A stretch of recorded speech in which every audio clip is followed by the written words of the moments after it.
गैरत जिसके अंदर होगी उतनी ज्यादा वो गुस्से में आता है। गुस्सा हर जगह हराम नहीं है, गुस्सा हर जगह हराम नहीं है। हां, एक बात याद रखो, गुस्सा होना भी चाहिए। बगैर गुस्से वाला आदमी वो बुज़दिल हो जाता है। गुस्सा कुछ जगह हराम है, लेकिन हर वक्त नहीं। मर्द को गुस्सा होना भी चाहिए। किस जगह पर? मैं तो हदीस के जरिए से बता रहा हूं। अगर आप घर में बैठे थे, आपके घर के सामने से आपका दरवाजा खुला हुआ था, कोई शख्स आपके घर के अंदर नजर डालता है आपकी औरतों पर, हुजूर पाक फरमाते हैं घर वाले को इख्तियार है, गैरत में आकर अगर उसने पत्थर उठाया और देखने वाले की आंख पर मार दिया, उसकी आंख फूट भी गई, तो मारने वाले पर मुआखजा नहीं होगा। क्यों? उसने गैरत की वजह से किया। ये गैरत है, ये गुस्सा है उसका, और ये इंसानी फितरत का हिस्सा है, इंसानी फितरत का हिस्सा है। और जब ये गैरत निकल जाती है तो ऐसे कचरों का कोई काम भी नहीं होता। इसीलिए मेरे अजीजों, अब दो चीजों के लिए मैं ये बातें कह रहा हूं। अपनी जब कभी कोई कमेटी बनाना हो, और जब कभी तुम्हें दोस्ती करना हो, और जब कभी तुम्हें किसी से रिश्ता करना हो, ये तीन जगहों पर गैरत सबसे पहले देखो इसके अंदर कितनी। बेगैरत आदमी अगर तुम्हारी कमेटियों में बैठेगा तो सबको मुनाफिक बनाकर रखेगा, ना वो तुम्हारा कोई फैसला ले पाएगा। उससे ज्यादा तो गैरत वाली औरतें होती हैं बहुत सारी जगहों पर।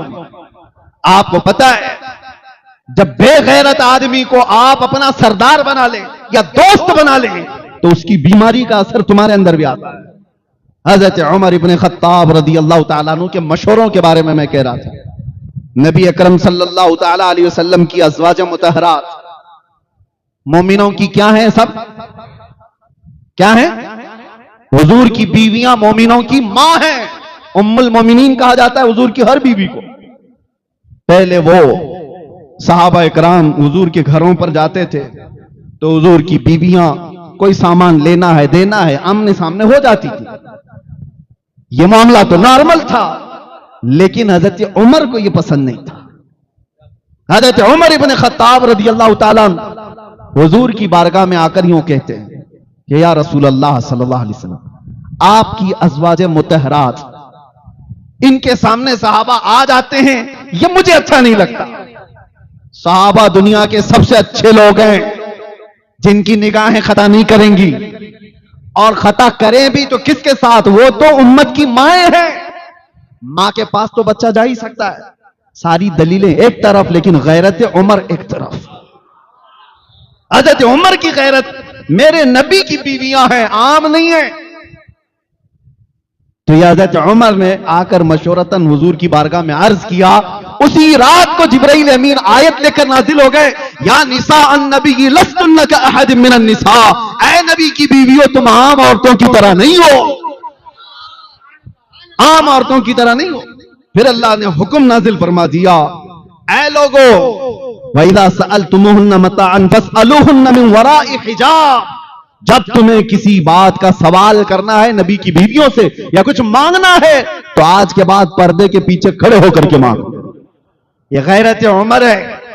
उमर इब्न खत्ताब रज़ियल्लाहु तआला अन्हु की गैरत ने वो चीज, हुजूर पाक सल्लल्लाहु तआला अलैहि वसल्लम ने ख्वाब देख करके ये भी तो फरमाया कि मैंने देखा कि उमर इब्न खत्ताब रज़ियल्लाहु तआला अन्हु के मुताल्लिक कि उनका जुब्बा जमीन तक लगा हुआ था। तो हज़रत उमर ने पूछा कि ये इस ख्वाब की ताबीर क्या है? नबी पाक सल्लल्लाहु अलैहि वसल्लम ने फरमाया, उमर ये तुम्हारी गैरत की ताबीर, गैरत की ताबीर है। अब हकीकी बात की तरफ आ जाता हूं। बीवी को टच करने पर गैरत आ जाती है, बेदार हो जाता है आदमी। मां को अगर गाली दे दे तो गैरत आ जाती है। आप खामोश रहेंगे? आपकी मां को गाली दे दे, खामोश रहोगे? तुम्हारी बेटियां या तुम्हारी बहनों को कोई छेड़छाड़ करे तो खामोश रहोगे? जो रिएक्शन होगा कर ही डालोगे आप, पता है।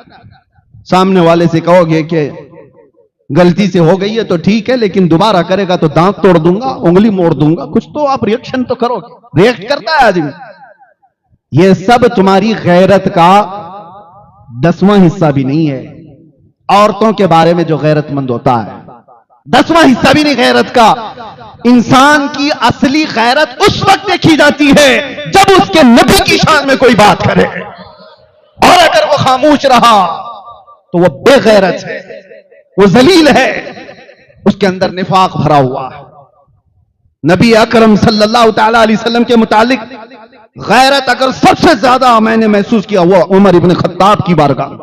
वो हल्की चीज भी नहीं बर्दाश्त करते थे, नहीं बर्दाश्त करते। आपने सुना होगा एक मुसलमान और यहूदी के झगड़े के बारे में, जमीन का झगड़ा था।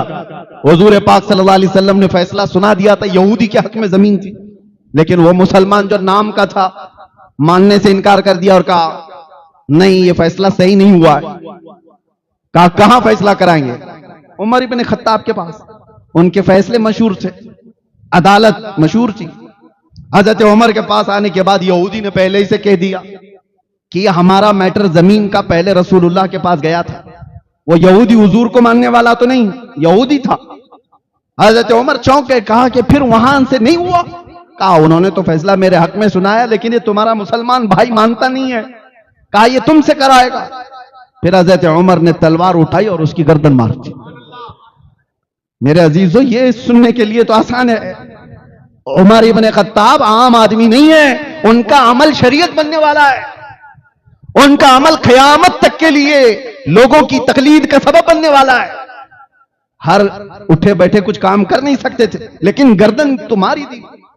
अब मदीने में मशहूर हुआ उमर इब्न खत्ताब ने एक मुसलमान को मारा था। तो वो मुसलमान दिखने में नाम, हुजूर के पास आना जाना, नमाजें पढ़ना। अब एक तरफ हजरत उमर है और एक तरफ वो कत्ल किया हुआ, उसकी तरफ से लोग भी कह रहे हैं कि उमर ने बहुत बड़ा काम कर दिया, बहुत, कि ये जज्बे में आकर के किसी की गर्दन मार दिया। यहूदी और मुसलमान की जब बात हो तो एक मुसलमान का कैसे कत्ल? हजरत उमर को बुलाया गया हुजूर के पास और हुजूर पाक सल्लल्लाहु अलैहि वसल्लम ने पूछा, उमर तुमने एक मुसलमान की गर्दन मारी? अब जवाब सुनो। हजरत उमर ने कहा, या रसूल अल्लाह, मैं उसको मुसलमान मानता ही नहीं था। नहीं, मैंने किसी मुसलमान की गर्दन नहीं मारी। तो हुजूर ने फरमाया, तुमको कैसे पता वो मुसलमान था कि नहीं था? अब ये बड़ी चीज है, किसी के बारे में कोई कह नहीं सकता। कैसे कहेगा? आपको मैं बताऊं, काफिर भी साबित नजर आता है, मुसलमान भी नजर आता है, मुनाफिक नहीं नजर आता। मुनाफिक दिल के अंदर छुपा हुआ है, बुग़्ज़ है, अदावत है, सब है, उसकी पेशानी पे लिखा हुआ तो नहीं है। अब आज के जमाने में किसी को मुनाफिक नहीं कह सकते, ये भी मसला सुन ले आप। किसी को मुनाफिक डायरेक्ट, हाँ अलामत निफाक है उसके अंदर, ये कह सकते हैं, निफाक की चीजें इसके अंदर है। मुनाफिक कहना ये गैब की बात है, और आज कौन इस तरह गैब की खबर देगा, दिल के अंदर छुपी हुई चीज। अब हजरत उमर ने जब ये कहा मैं उसको मुसलमान मानता ही नहीं, हुजूर ने फरमाया, कैसे कैसे नहीं मानते? दलील तो कुछ नहीं थी ना, वो मरे हुए की पेशानी पर लिखा हुआ था कि हादा मुनाफिक, कहीं कुछ लिखा हुआ नहीं था। हजरत उमर ने कहा, या रसूल अल्लाह, जब वो आपके फैसले को नहीं माना तो? ये तो हजरत उमर की बात चल रही है मेरे अजीजों, हुजूर भी जरा कर रहे हैं, ये आर्ग्यूमेंट हो रहा है। रसूल पाक सल्लल्लाहु अलैहि वसल्लम ने फरमाया, उमर क्या तुम अपनी तरफ से, अपनी राय से ये कायम कर लोगे कि कौन मुसलमान है, कौन मुनाफिक है, कौन मुसलमान नहीं है? बात चल ही रही थी कि जिब्राइल अमीन आयत लेकर नाजिल हो गए। कुरान में अल्लाह ताला ने नाजिल फरमा दिया, फला व रब्बिका ला युमिनून हत्ता युहक्किमूका फीमा शजर बैनहुम। ऐ महबूब, आपके रब की कसम, उस वक्त तक कोई मोमिन हो ही नहीं सकता जो अपने मसलों में आपके फैसले को नहीं मानता।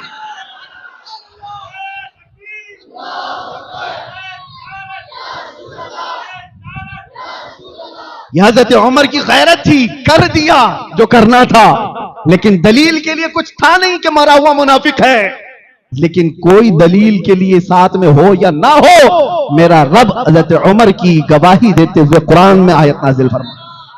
कुरान में आयत आ गई, आज भी तिलावत कर रहे हैं। और फिर ये मसला बन गया शरीयत तक के लिए, शरीयत कयामत तक के लिए ये दलील बन गई। अज़ीज़ान गिरामी वक़ार, ये कौन सी बात है जो हजरत उमर को इतना बड़ा काम करने पर आमादा कर गई है? वो हजरत उमर की जलाल, रौब, तमकनत, उनके दबदबे को ही लोग सुने होंगे, लेकिन जितने वो नरम दिल थे, आपको अंदाजा है, बहुत नरम दिल थे, बहुत नरम दिल, इतने कि जब रात को वो मुसल्ले पर रोते थे, उनके आंखों के नीचे पूरे काले हल्के पड़ गए थे। दिल की नरमी इतनी थी।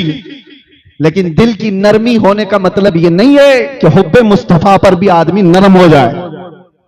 आज कुछ लोगों ने यह बात लोगों में मशहूर कर रखी है। सूफी का मतलब होता है नरम रब्बल वाला बॉल, गेंद। उस सूफी का मतलब होता है कुछ नहीं करता हो, अल्लाह अल्लाह करता रहता है, अल्लाह अल्लाह करता रहता है। मेरे अजीजों, वो सूफी कौन सा है जो सिर्फ और सिर्फ सर झुकाए बैठा रहे?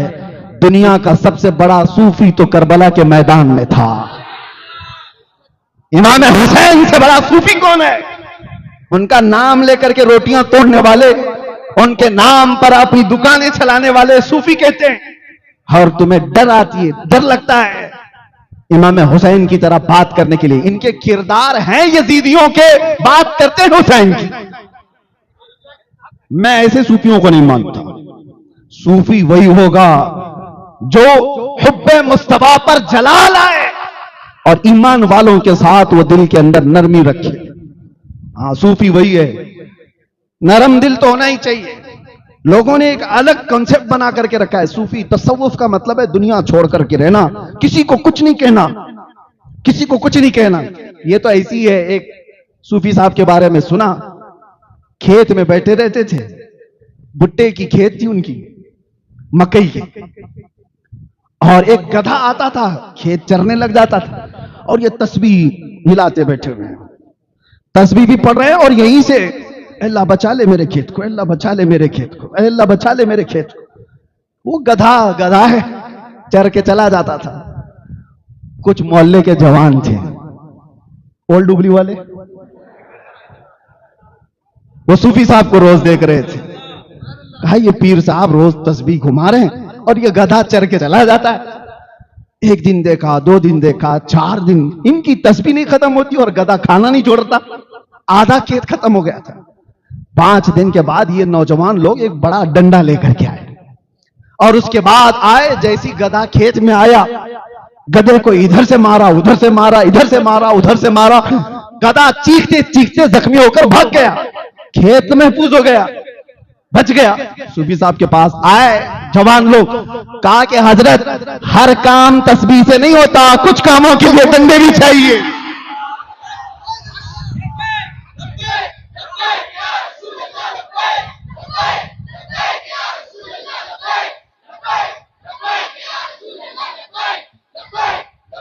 हमारा दीन तस्बीह, तहलील, जिक्र, अज़कार, वज़ाइफ सब है हमारे यहां। यह हमारे दिलों को नरम करने के लिए, हमारे दिलों को पाक करने के लिए। अगर सब कुछ जिक्र, अज़कार, तस्बीह व तहलील से ही होता तो मेरे मुस्तफा ये सहाबा को लेकर मदीने में बैठ जाते, बदर क्यों जाते, उहद क्यों जाते, खंदक क्यों खोदते पेट पर पत्थर बांधकर। अज़ीज़ान गिरामी वक़ार, ये दीन का मिजाज है, मेरे दीन का मिजाज है। हर काम सिर्फ तस्बीह व तहलील से नहीं, कुछ कामों के लिए तुम्हारी ईमानी गैरत की जरूरत है। अब मैं ये नहीं कहता कि सब डंडे लेकर के निकलो। हाँ नौजवानों, आपसे मैं ये नहीं कह रहा कि हथियार लेकर के निकलो। ईमानी गैरत तो पैदा करो। तुम्हारे अंदर अगर ईमानी गैरत होगी तो इसका रौब इतना होता है कि कीड़े मकोड़े वैसे ही डरने लगते हैं। बात यह है कि जब शेर शिकार छोड़ देता है तो फिर वो कुत्तों की तरह जीने लग जाता है। उसका कोई रौब नहीं होता, उसका कोई दबदबा नहीं होता। आपको ये नहीं कहा जा रहा है कि शिकार करने लगो, लेकिन अपने अंदर इतनी ईमानी गैरत बाकी रखो, इतनी ईमानी गैरत बाकी रखो कि दुनिया को ये समझ में आए कि इसके साथ जो कुछ भी कर लें, लेकिन इसकी ईमानी गैरत जब बेदार होती है तो ये बहुत बड़ा इनकलाब और एक बहुत बड़ी सुनामी लेके आ सकता है। अजीज़ान गिरामी वक़ार, सैयदना उमर इब्न खत्ताब रज़ियल्लाहु ताला अन्हु की ईमानी गैरत आपको बता रहा हूं। आप 2 चीजों का एक बहुत बड़ा हुक्म दे करके गए। मैं पढ़ रहा था आपकी सीरत में, मुझे बहुत अच्छी चीज लगी। आप फरमाते हैं दो चीजों से मुझे डर ही नहीं, एक चीज से डर लगता है। उमर इब्न खत्ताब कहा दो चीजों से बिल्कुल मैं पॉजिटिव हूं, डर नहीं। कहा कौन सी? कहा एक ईमान वाला वो जो अपना ईमान जाहिर करता है, अपना ईमान जाहिर करता है, वो बहुत अच्छा आदमी है, मुझे उससे डर नहीं। और दूसरा वो काफिर जो अपने कुफ्र का इजहार भी करता है, उससे भी डर नहीं, खुला हुआ काफिर है, कह भी रहा है। हज़रत उमर कहते हैं डर उससे लगता है जो जमात में होता है, ईमान दिखाता है और कुफ्र छुपाता है, उससे डर लगता है। और यही उम्मत के लिए सबसे खतरनाक तरीन जमात है।